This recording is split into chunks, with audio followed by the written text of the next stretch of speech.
We're your hosts, Sally F. and Damon Phillips. We're here to help you rethink your money mindset, navigate family finances, and create financial peace without losing sight of what truly matters. It's a little bit practical, a little bit personal, and a whole lot of transformative. So grab your coffee, friend, because it's time to talk real life and real money.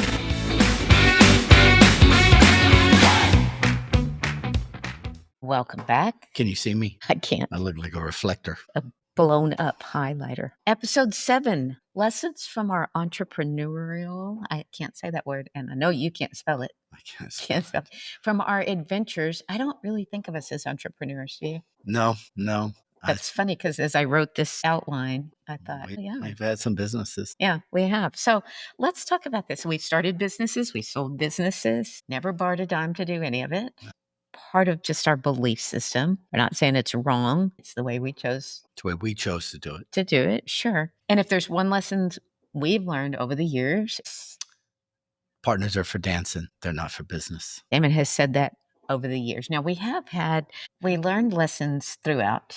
I don't know if there's any other way to learn business lessons without doing it, owning them yourself. And the first company that we started was a t-shirt company. Started a t-shirt company. One MR, one more rep. One more rep. We were in the CrossFit community. We were. And we would go to competitions and people were selling their shirts. There were, back in when we first started, there was only a couple of brands out there that were really, I guess, dialed in to specifically CrossFit. So we thought, why not be grassroots and go to these competitions with our product and get started with that. And we did. We went to a competition in Houston. To a lot of competitions. Excuse me. And we went to a lot of competitions and we saw a lot of CrossFit gyms. Right. And we met a lot of CrossFit people. Met tons. And they were happy to wear CrossFit apparel, again, because there wasn't a huge outlet for it as far as companies. So, we kind of filled a niche and we sold quite a bit. Yeah. And we actually had a business partner in that. And he was a graphic designer. So basically what we traded was we put in the money and this gentleman did the design. And then we split the cost as far as the profit 50-50 after we recouped. But then what happened? We started a competition. Yeah, and you had a vision. I did. So we started a CrossFit competition for beginners. And, a lot of times I would see that, people wouldn't sign up because they were afraid that something would be in the competition that they couldn't do. So what I decided to do was have the biggest amateur competition we could. I would tell them as far as what would not be in the competition. And I also told them that they could have their coach right there by them during the event. They would still have to be outside the fence, but they could be right there so they could coach them and talk to them. And that took a lot of stress away from athletes when they said, okay, well, I can do these things. And we actually made it a 2-day event and we guaranteed them 6 events, which back in that time, maybe you got 3 in a day competition. So I think the first competition we had 274 athletes. And it just kept growing. So it was an annual competition to start with. The first 3 years, we did 1 competition. Mm-hmm. And then we started doing 2 a year for the next 2 years. We got invited to go to Austin to host. It was a big fitness symposium, and they wanted a CrossFit event. So they hired us to do it within. So we did ours and we did theirs. Yeah. And we did that for 3 years in a row. So that was 6 competitions in 3 years. And we made decent money. Really good money. Yeah. Fun fact, we had named it Wadapalooza. And almost immediately after that, some company, a big CrossFit, started a Wadapalooza competition in Florida. That still exists today. It still exists today. That has taken off on a life of its own. But the good news is they ended up, when we stopped our competition, they purchased the naming rights, the Instagram name, and all of that, www. So the websites, yeah. So it was a win-win for everybody. We were getting out. They paid us basically for the intellectual property that we created, and they were happy to have the name, and they've done a great job with it. Oh, yeah. So what being in all these different CrossFits and meeting all these different CrossFit people did for us is it made us think we'd kind of like to have our own CrossFit. And so venture number 2. Right. Well, I guess it was number 3 after the competition, but Sure. It was one of those that we were both working 9-to-5 jobs, and I was a financial advisor. And I had wanted to do it, and I talked myself out of things. And then finally some circumstances occurred, and I remember going and finding a building that day and calling Sally and saying, you need to come down and take a look at this building, because I'm gonna sign a contract unless you come down here and tell me, one, you can't or won't do it, or two, you see something wrong with the building. I'm like, but I'm ready. I was like, I've had enough. The thought of going backwards was worse than the fear of jumping. So I was like, let's do it. And you came down. Yeah, and we did it. We had some starting capital, some of which came from the Wadapalooza events. Yes. We borrowed money from our left pocket to fund the startup costs Took for some this out of the building. investment account. Yeah. And the good news is we did our homework. I mean, we knew how many athletes we would have to have in order to pay all our fixed costs. Right. Not to be profitable, just to keep the doors open without making a penny. And it was not very many. No, I think it was a total of 15. But, when you come home and you had maybe 9 show up during the whole day, it's like, okay, this may not work. Then slowly we gained traction, and we actually became profitable inside of 10 months. Yeah. And don't miss what he said. We did not leave our jobs to go run this gym. No, we worked. These were 4 16-hour started days. At 5. We had a class at 5, a class at 6. We both went and worked our full-time jobs all day long. And then we came back to the gym and opened classes for the evening. Till 8. So these were 16-hour days, Monday through Friday. There were 29 classes being taught, and we taught all 29 of them. So that happened for 4 years. Yeah. That was a grind. And we would make some ground, right? We had some income. We had not enough to leave our jobs, but some. We worked our way kind of into that, where I came on first. I started I was teaching at the time. So one summer I ran I could run classes during the day, and then I stayed on. And it was not so much that I was running so many classes during the day, but managing our lives, cooking meals, shopping, just kids in school. Yeah, we had that kids didn't drive yet. No. So we did that. And then did you come on full time before we bought the building? No. Okay. So we're getting comfortable, right? We're starting to make some headway. We are running the competitions. We're running the business. Yes. And we've created a revenue stream and some capital. And then a friend of ours who is a local real estate agent said, I have a client that wants to sell his building. He's got some land and a house behind it. Think it would make a great CrossFit space. Why don't you come and take a look at it? And I looked at it and I'm like, that is going to take so much work. It was the ugliest thing I'd ever seen. He's like, that's great. He said, because we'll get it for a great price. And I got to give the guy credit. He did. He got it for a tremendous price. And we actually bought it and spent 6 months and more of our own money. So here we go. Back revamping. Again. We're opening the gym in the morning, working full time during the day, working to build out this new building. The weekends after classes. Yeah. And during the day, whenever we can. At night. And we had athletes jump in and help us, and we couldn't thank them enough. Listen, the competition was run with volunteers, moving of the gym, the rebuilding of the gym, the building of the new gym, all of that. Tons. We could name the people that helped us along the way.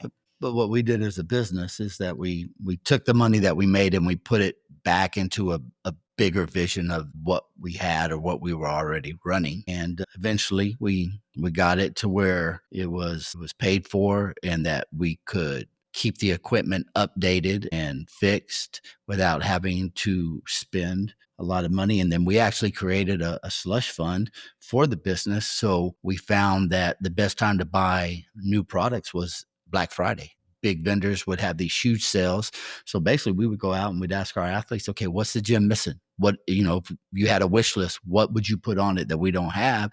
And we would kind of take that list as our guide and go out. And the fun thing is we would buy all that equipment and have it delivered after Black Friday. And we would work out and have a party. And it was like, we put tarps over it and let everybody take it. And like, what did you ask for? Oh, you're here. You got all these Rogue Echo bikes. Guess what? Let's put them together. But people saw that they had some say and they had some buy-in to the gym. And it was a lot of fun for us to do. It kept the business updated and fresh for athletes. And when new people came in, they saw the updated equipment. So that is basically kind of where we were as we got towards the end of the business. It was like it was running like a machine, like we wanted it to. The only bad thing about that was it's 8 years down the road now. That waking up at 4 a.m.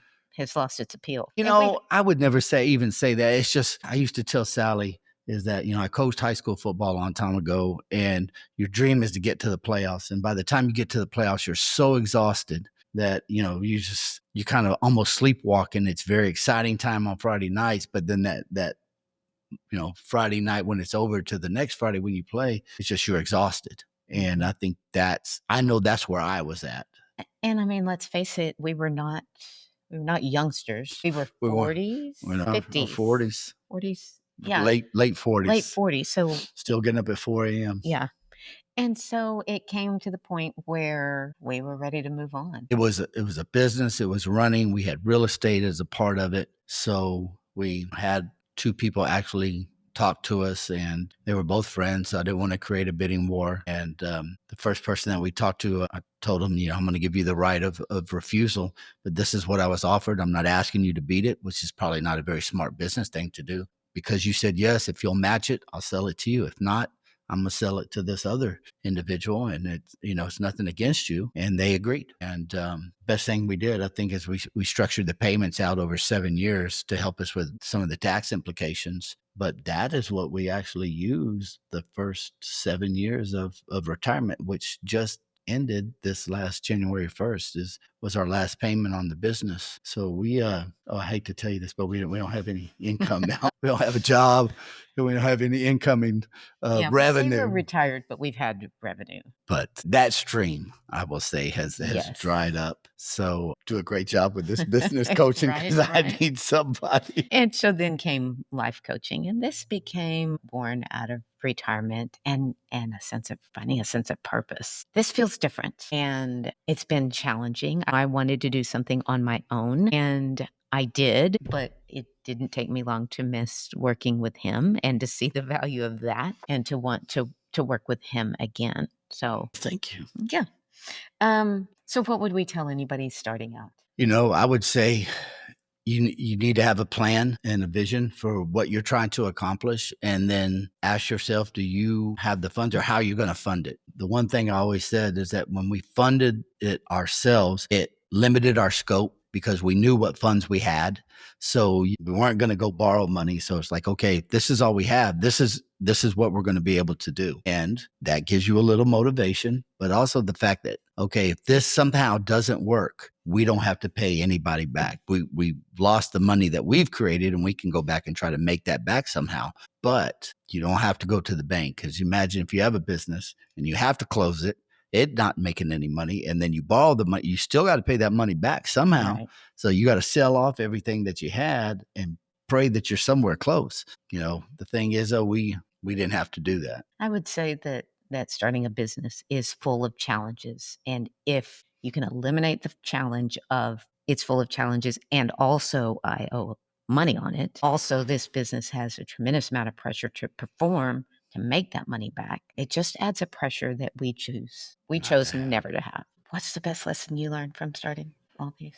What'd you say? I think for us, it gave us ownership of our lives as far as we got to dirt. I always tell people all the time, when I got out of the corporate world, I felt like a dog that got off a chain and just started running. And the last thing I ever wanted to do was get put back on that chain again. So it motivated me to put time and effort in to make this work, and then getting to do it with you. I mean, we worked, and the neat thing about it is in our business is that after time, we found our roles, and I think we both were very good at the things that we did for the business, which I think helped the business grow and sustain itself.